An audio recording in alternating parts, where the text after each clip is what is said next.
Aún el tiempo no logró llevar su recuerdo, borrar las ternuras que guardan escritas sus cartas marchitas que en tantas lecturas con llanto desteñí.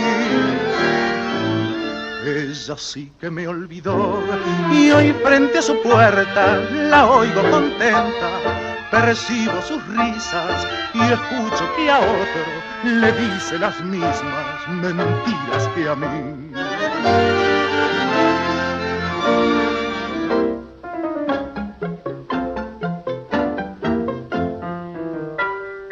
Alma que en pena va cerrando, acércate a su puerta, suplícale llorando.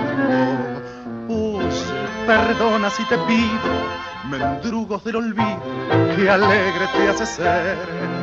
Tú me enseñaste a querer y he sabido, y haberlo aprendido de amores me mata.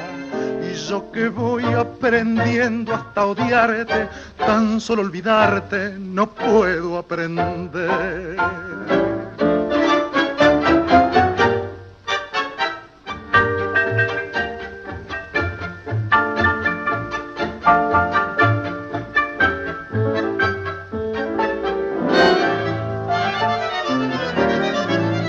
Esa voz que maldecí, hoy oigo que a otro promete la gloria y cierro los ojos y es una limosna de amor que recojo con mi corazón.